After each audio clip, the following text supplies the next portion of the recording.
The ballroom smelled of expensive lilies and the kind of perfume that costs more than my first car. I stood near the dessert table, smoothing down the fabric of my navy blue dress. It was a thrift store find I had tailored myself 3 years ago. Mark had told me we needed to keep appearances humble while we scaled the latest phase of the company, and as always, I believed him. I didn't mind the fraying hem or the way the vintage lace felt a bit scratchy against my collarbone. I felt proud. To everyone in that room, this was the 20th anniversary of a tech empire that had started in a garage with one leaky roof and 2 broken laptops. To me, it was 20 years of my life. I was the one who stayed up until 4 in the morning fixing the payroll bugs while Mark slept. I was the one who negotiated with the landlords when we were 3 months behind on rent. I was the silent engine. Mark was the shiny hood ornament, and tonight, he looked radiant under the spotlight. He adjusted his silk tie and tapped the microphone, a sound that cut through the polite chatter of the board members and investors. I smiled, waiting for the moment he would finally acknowledge the person who had actually built the foundation he was standing on. But when I caught his eye, there was no warmth. There was a cold, sharp edge I had never seen before. He began his speech by talking about evolution. He used words like innovation and shedding the past. He spoke about how a company can only grow as fast as its slowest component. I felt a small pit form in my stomach, but I dismissed it as nerves. Then he turned his gaze toward the side of the stage and gestured for someone to come out.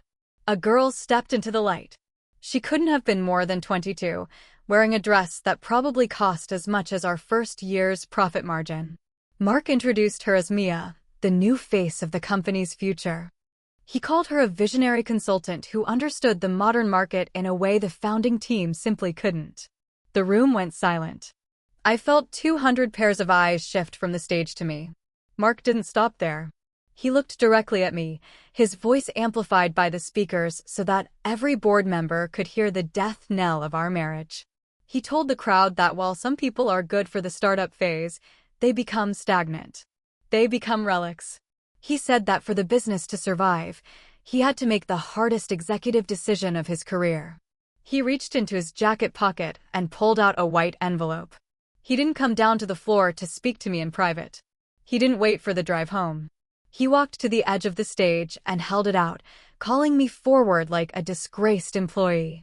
He told me that he was filing for divorce and that he was moving forward with Mia, both in the boardroom and in his life. He said I should be grateful for the memories, but that my time as a partner was over. He handed me the divorce papers on a silver platter in front of 200 people. The humiliation was supposed to be the end of me. He stood there with Mia's hand on his arm, looking down at me with a mixture of pity and triumph. He really thought he was cutting the dead weight that was holding his ego back.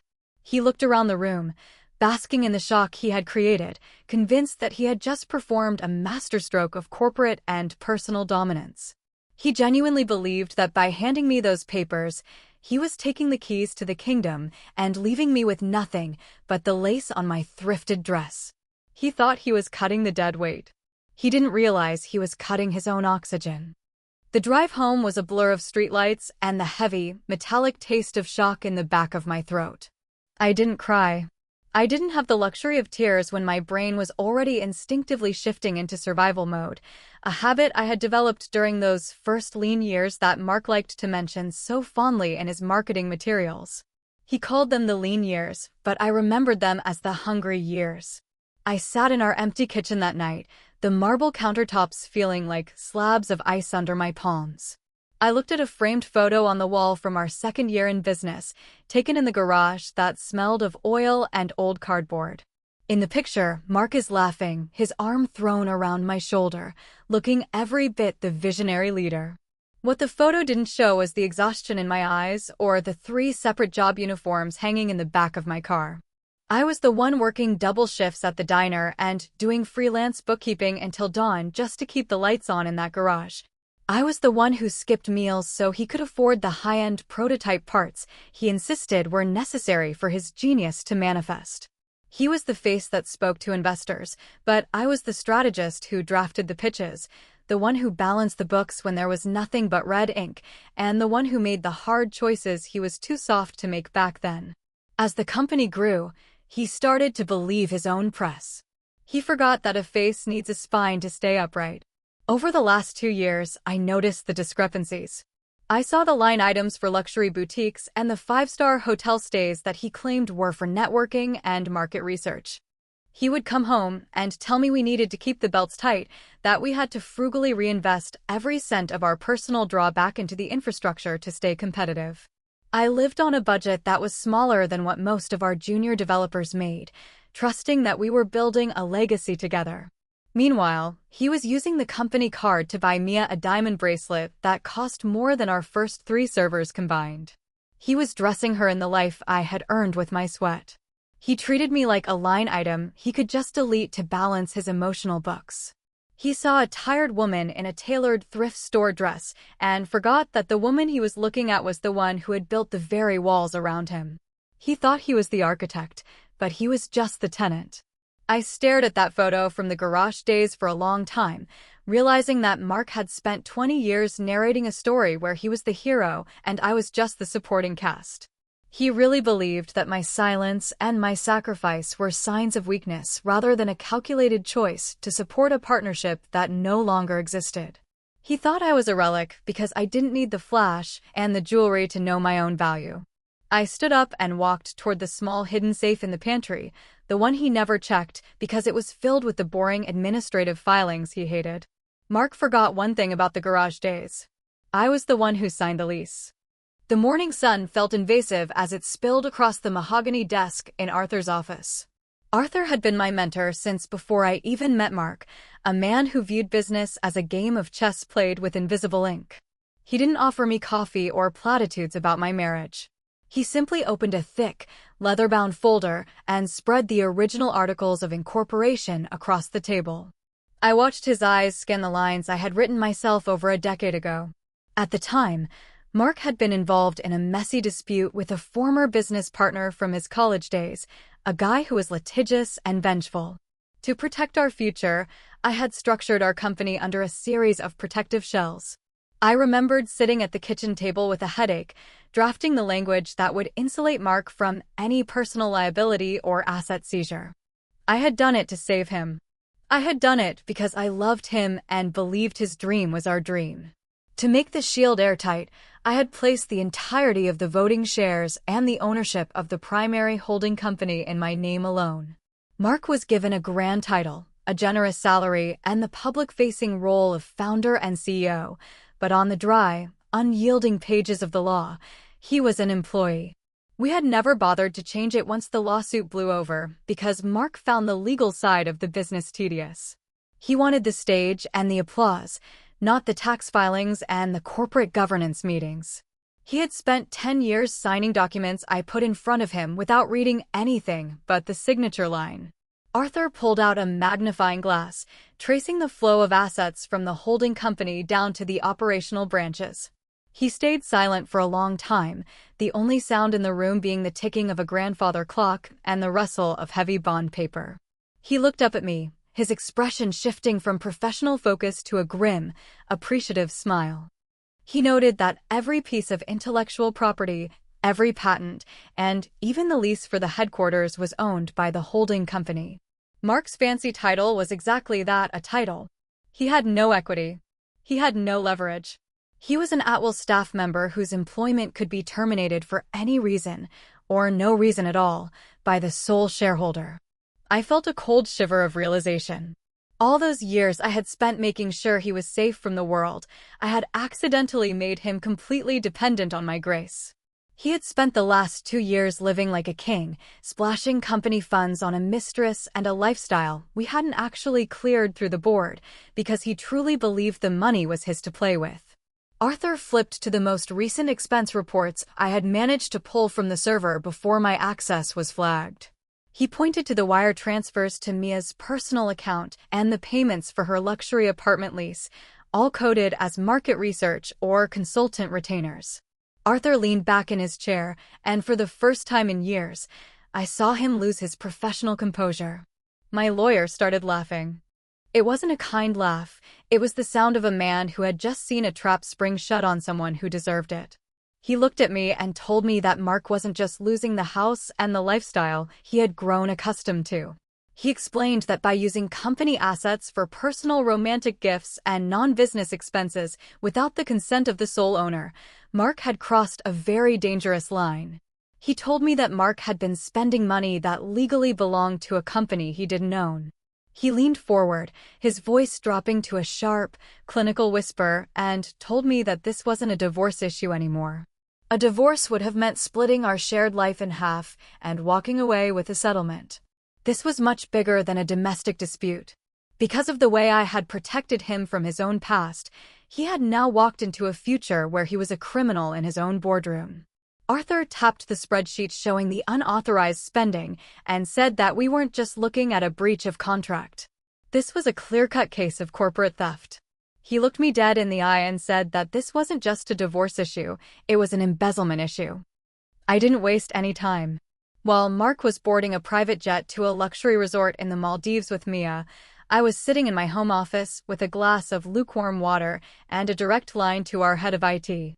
Mark had told the board he was taking a strategic retreat to brainstorm the next phase of the company's evolution. In reality, he was using the company's titanium card to fund a victory lap for his new relationship. I sat there in the silence of our house, watching the digital dashboard of our corporate accounts. I could see his spending in real time. A $4,000 charge at a boutique at the airport. A $2,000 bar tab during a layover. He was spending money like it was water, never dreaming that the well was about to run dry. By the time he reached the resort, I had already initiated the protocol. I systematically deauthorized his administrative credentials. I removed his name from the authorized buyers list. I froze the corporate credit lines associated with his specific department. Then I waited. I knew exactly where they were because the resort's concierge had emailed the itinerary to our shared assistant, who had quietly forwarded it to me out of a decade-long sense of loyalty that Mark had never bothered to earn. Around midnight my time, I saw the notification I was waiting for. A pending transaction for $15,000 at the resort's signature underwater restaurant. It was a pre-authorization for a lavish multi-course meal and vintage champagne. I hit the button to flag it as unauthorized. 10 minutes later, my phone began to vibrate on the desk. It was Mark. I let it ring until the very last second before answering. I didn't say hello. I just listened to the sound of his heavy, panicked breathing and the faint clinking of silverware in the background. He started screaming immediately, his voice cracking with a mixture of rage and embarrassment. He told me there was a glitch with the system. He said he was standing there in front of the most important people in the industry, and the waiter had just handed him back his card in a leather folder, telling him it was declined. He told me to fix it instantly, threatening to have me removed from the house if I didn't call the bank and authorize the payment. He was loud, arrogant, and completely unaware that he was shouting into a void. I waited for him to run out of breath, for the silence to stretch out long enough that he could hear the sound of the ocean waves behind him. I leaned into the receiver and whispered, telling him that there was no glitch. I told him that the cards worked perfectly for authorized personnel. I told him to check his personal email, the one he rarely used because he was too busy being a CEO to handle his own correspondence. I told him that he would find a formal notice from the holding company's legal department. It was a termination letter, effective immediately, citing gross misconduct and unauthorized use of company funds. There was a long, stunned silence on the other end of the line. I could almost feel his world tilting. He finally found his voice, but it wasn't the voice of a visionary anymore. It was the desperate snarl of a man who had realized he was trapped. He began to hiss insults, telling me that I was nothing without him. He said that he was the brand, that he was the talent, and that without his face on the company, I would be back in a diner within a month.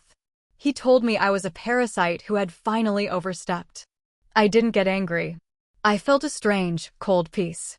I told him to check one more thing. I told him to look at the service provider on the top corner of his screen and check who owns the phone he was calling me from. I told him the account was corporate, and since he was no longer an employee, the service was a liability. 10 seconds later, the line went dead. I deactivated his SIM. The silence that followed the digital blackout was short-lived. By the next morning, the internet had become Mark's new battlefield. He couldn't call me, and he couldn't access the company servers, so he did what every narcissist does when their power is stripped away. He played the victim. I sat in my living room, the drapes drawn, watching as my social media feeds exploded with notifications. Mark had taken to Facebook and LinkedIn, crafting a narrative that was as elaborate as it was desperate. He posted a long, rambling manifesto claiming that I had suffered a nervous breakdown. He told our professional network and our friends that I was mentally unstable, fueled by jealousy over our divorce, and that I was currently holding his life's work hostage out of spite. He painted himself as the weary visionary who had tried to protect his fragile wife for years, only to have her turn on him like a cornered animal. The comments section was a bloodbath of misplaced sympathy. People who had eaten at our table and slept in our guest room were suddenly experts on my mental health, praising Mark for his bravery in speaking out. The betrayal didn't stop with our social circle. My phone began to vibrate with texts from my own family, people I had supported financially for a decade. My brother, whose mortgage I had paid for 3 consecutive months during the last recession, sent a message telling me I was being cruel and that I should just give Mark his company back. But the hardest blow came from my own mother. She called me, not to ask if I was okay, but to plead with me to be the bigger person. She told me that Mark had always been the provider, the one who made the family look successful, and that I was destroying our reputation over a silly domestic dispute. She said that even if he had cheated, a woman's duty was to preserve the legacy, not burn it down. She told me I was being selfish, forgetting that every luxury she enjoyed was a result of the very business I was supposedly stealing. I listened to her voice tremble with shame, not shame for Mark's infidelity, but shame for my refusal to stay in the shadows and take the hit. I didn't argue with her. I didn't defend my sanity to my brother or post a rebuttal to Mark's lies on LinkedIn. I stayed silent, letting the world believe whatever they wanted for the moment. There is a specific kind of power in silence when your opponent is unraveling. Mark was digging a hole with every post, every like, and every sympathetic interview he gave to local business blogs. He was committing his lies to the permanent record, creating a digital trail of defamation that I knew would eventually be his undoing. I watched him gain confidence from the public support. He started believing his own hype again, thinking that the court of public opinion was the only court that mattered. He didn't realize that while he was busy winning hearts, I was busy securing the perimeter. He thought my silence was a sign of defeat, a white flag from a woman who had finally realized she was outmatched. He became arrogant. He began to post updates on his progress in launching a rival firm, which he claimed would render my stolen company obsolete within months. The climax of his digital campaign came when he posted a grainy video of his new office. He was standing in a cramped, glass-walled room in a cheap co-working space, looking into the camera with a smug, determined expression. Mia was in the background, artfully arranged to look like a supportive business partner. Mark looked directly into the lens and promised his followers that he was going to sue me into the Stone Age. He claimed he was rebuilding from scratch, despite the illegal hurdles I had placed in his way. He talked about integrity and the spirit of the entrepreneur. What he didn't mention was how he had gained access to his old office the night before using a key he hadn't turned in yet. He didn't know that the office security system was on a completely separate, hardwired network that I had personally installed 2 years ago for this exact level of redundancy. As I watched his video about integrity, I pulled up the remote viewing app on my tablet. I watched the footage from the previous night in high definition. I saw Mark and Mia sneaking into the headquarters at 2 a.m. I saw them stuffing high-end laptops into duffel bags, pulling external hard drives from the server room, and even taking the expensive espresso machine from the break room. I watched them laugh as they loaded the trunk of his car with company property that legally belonged to the holding company. He posted a video of his new office at a co-working space, promising to sue me into the Stone Age. I just hit record on the security footage of him and Mia stealing office equipment. I sat in the dark of my study, the only light coming from the twin monitors that displayed a grid of numbers so cold they felt like a physical weight. This was the moment I stopped being a wife and started being a forensic auditor. Mark had always mocked my obsession with spreadsheets, calling it a nervous tic that kept me from seeing the big picture. He liked the big picture because it was blurry. It allowed him to hide the details. But I lived in the details. I lived in the decimal points. For 48 hours straight, I went through every single transaction from the last 2 years. I tracked the flow of money like a hunter following a blood trail through the snow. Every dinner, every flight, every business gift. I cross-referenced the corporate credit card statements with the GPS data from the company car and the metadata from Mark's own social media posts. The picture that emerged wasn't just one of infidelity, it was a systematic looting of the company's treasury. I created a tab in the spreadsheet labeled Mia. It was the most expensive project we had ever funded. There was the Tesla Model 3 he'd bought her for her birthday, disguised as a fleet vehicle purchase for the consulting department. There was the luxury apartment lease in the city center, paid 12 months in advance using a wire transfer that Mark had flagged as a software licensing fee. Then came the smaller, more personal stabs. The Cartier tank watch. The designer handbags. The weekend trips to spas where the bill for executive coaching miraculously matched the price of a couple's retreat. I didn't stop at the big-ticket items. I added the $3 coffees, the dry cleaning for her dresses, and the premium subscription services he'd put on the company account. By the time I hit the final row, the total at the bottom of the screen sat at exactly $480,000. That was nearly $500,000 of capital that should have been used for employee bonuses, R&D, or our own retirement. It was money I had earned by skipping vacations and working through every flu I'd ever had. Seeing that number didn't make me cry, it made me precise. I drafted a document that Arthur reviewed with a grim nod of approval. It wasn't a request for a settlement. It was a formal demand for repayment. I attached every single receipt, every forged expense report, and every fraudulent wire transfer as an exhibit. I gave him 72 hours. 72 hours to return the $480,000 to the holding company's account, or I would skip the civil court entirely and go straight to the district attorney's office with a criminal complaint for felony embezzlement. I knew he didn't have the cash. He had spent it all on the illusion of being a mogul. He had been living off the company's lifeblood, and now that I had cut the vein, he was starving. I sent the email at 3 a.m. on a Tuesday. I knew he would be awake, probably basking in the glow of his latest, visionary, post on LinkedIn, surrounded by the stolen laptops and the expensive espresso machine. I imagined the color draining from his face as he scrolled through the 60-page PDF of his own greed. He had spent years telling me that our marriage was a partnership and that everything we had was shared. He had used that logic to justify taking whatever he wanted. But he had forgotten the legal structure I had built to protect us. In a partnership, you share the profits. In an embezzlement case, you share the prison cell. He had treated the company like a personal piggy bank, assuming that because he was the face of the brand, the money belonged to his ego.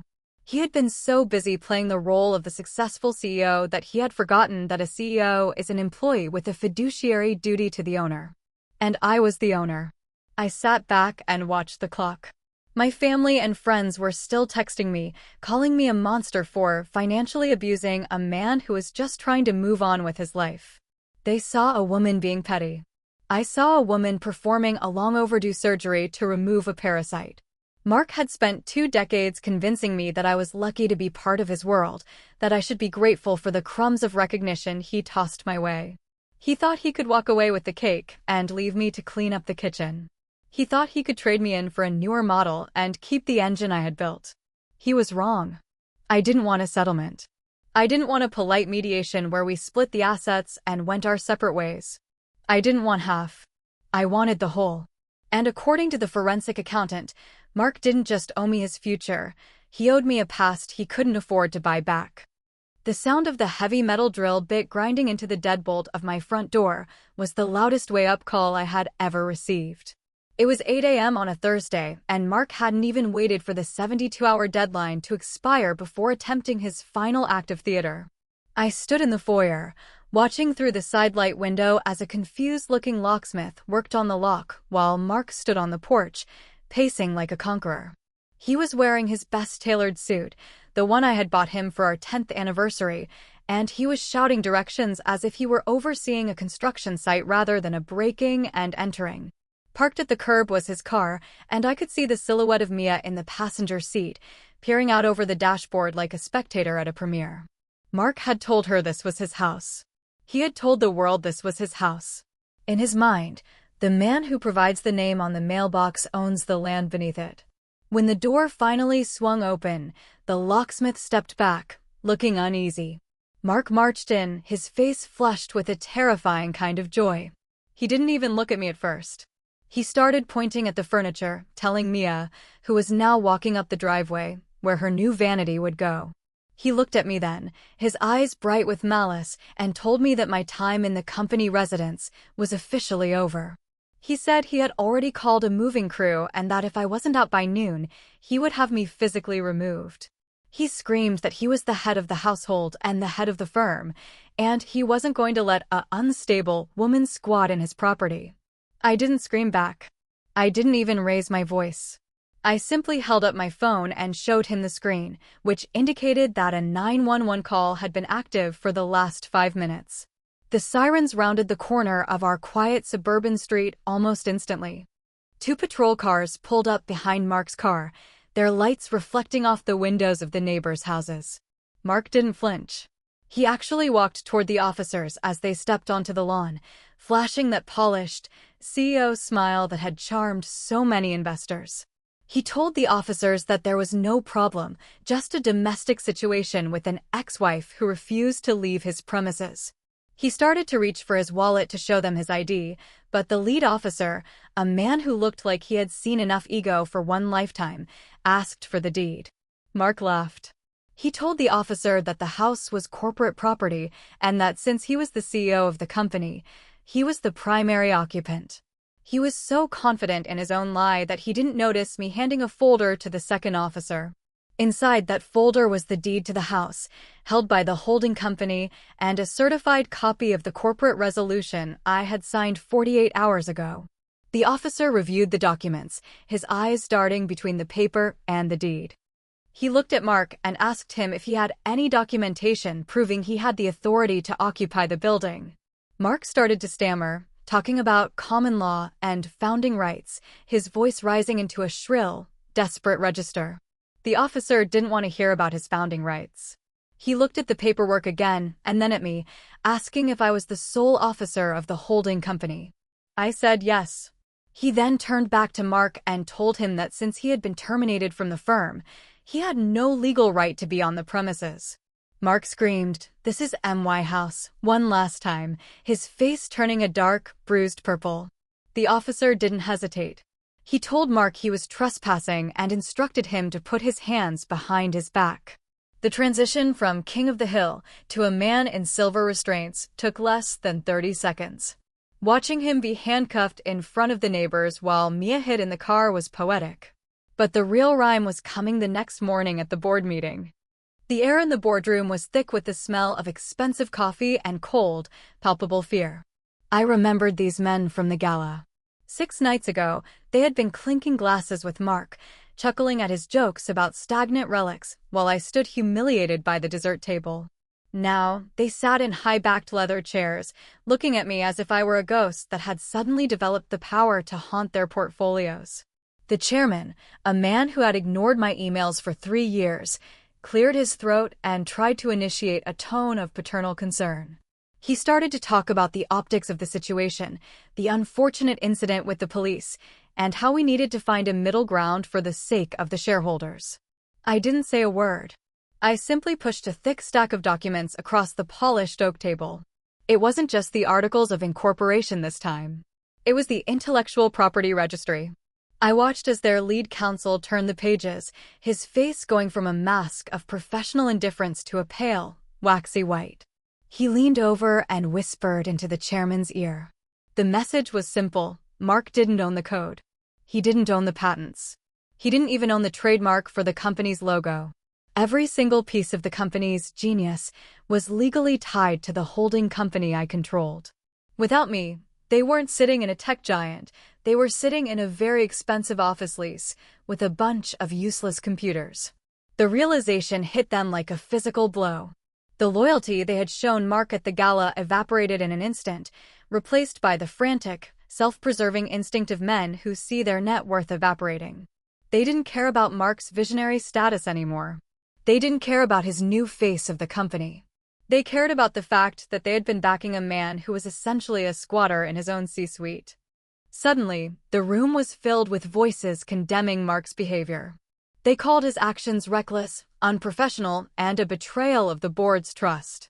Amidst the chaos, Mark's executive assistant, a woman he had called his most loyal soldier, walked into the room.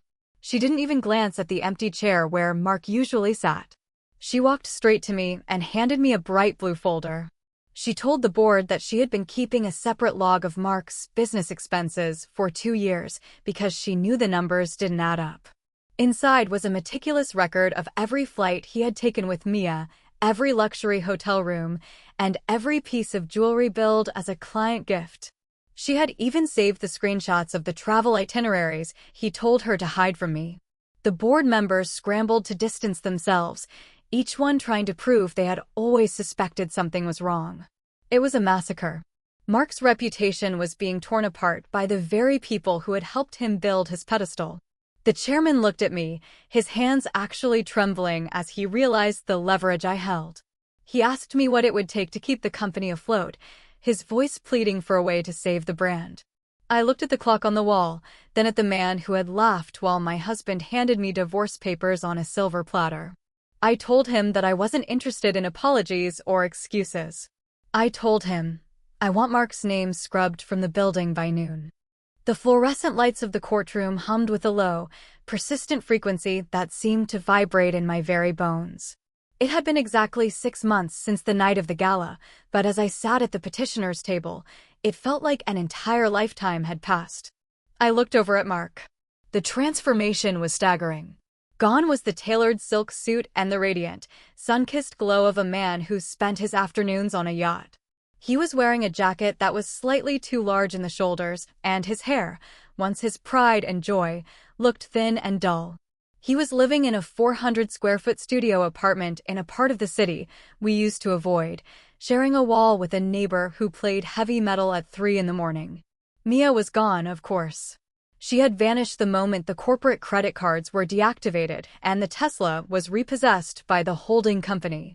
She was a bird of paradise who required a specific, expensive climate to survive, and Mark's world had become a permafrost of legal fees and debt. Despite his collapse, Mark had made one final, desperate play. He had sued me for alimony. His lawyer argued that he had become accustomed to a certain lifestyle during our 20-year marriage and that I was hoarding the marital assets while he suffered in poverty. He tried to claim that the company's success was entirely his doing and that I was merely a clerical beneficiary of his genius. He sat there in the witness stand, trying to squeeze a few tears of betrayal for the judge, playing the role of the discarded husband who had been robbed of his empire by a cold-hearted wife. I watched the judge's face as my attorney presented the audit. We didn't just present the spreadsheet. We presented the receipts, the wire transfers, and the sworn testimony of the executive assistant who had watched him loot the company coffers for 2 years. The judge's expression shifted from neutral to one of visible disgust as the financial debt was laid bare on the court record. We walked the court through every cent of the $480,000. We showed the jewelry, the apartment for Mia, and the luxury vacations taken while the company was supposed to be in a frugal reinvestment phase.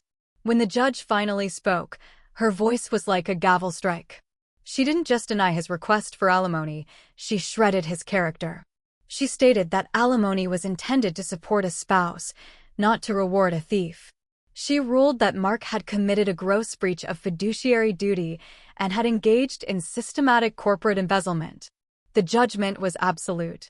Not only was he granted zero support, but he was ordered to pay back the full $480,000 to the holding company, plus interest and my legal fees. He was officially unmarketable in the tech world. No board would touch a man with a court-ordered judgment for embezzlement, and no investor would look at a visionary who didn't even own his own patents. He was ruined, broke, and finally, for the first time in 20 years, he was exactly what he had called me, a relic. As I walked out of the courthouse into the crisp afternoon air, my phone began to buzz in my pocket. I looked down and saw his name. I hesitated for a second before answering. His voice was a pathetic shadow of the one that had shouted into the microphone at the gala. He was sobbing, a messy, ugly sound that had no dignity left in it. He told me he was sorry. He told me he had made a mistake and that Mia meant nothing to him. He started rambling about the garage days, about how we used to share ramen and dream about the future. He asked me for one last chance, not because he loved me, but because he was drowning and he knew I was the only one who knew how to swim. He begged me to remember our history together, to remember the 20 years of us that came before the betrayal. I stood on the courthouse steps, watching the city move on around me, feeling the weight of the pen in my hand that was about to sign the final decree. I told him that I remembered our history perfectly. I remembered the double shifts, the skipped meals, and the way he had handed me an envelope in front of 200 people. I told him that history is written by the victors. And I'm the one with the pen. The office is quiet now, but it is the quiet of a well-oiled machine rather than the silence of a tomb. I spent the first few months after the settlement scrubbing the poison out of the company culture. I rebranded the firm, stripping away the flashy, ego-driven marketing that Mark loved and replacing it with the substance I had always provided. Interestingly, the investors didn't flee when the face of the brand disappeared. They doubled down. They realized that the stability they had been betting on wasn't in the man at the podium, but in the woman behind the spreadsheets. We are more successful now than we ever were during the years of frugal reinvestment, mostly because the company's capital is no longer being drained into secret apartments and diamond bracelets. Last night, I attended another charity gala. I walked into that same ballroom, but this time, the air didn't feel heavy.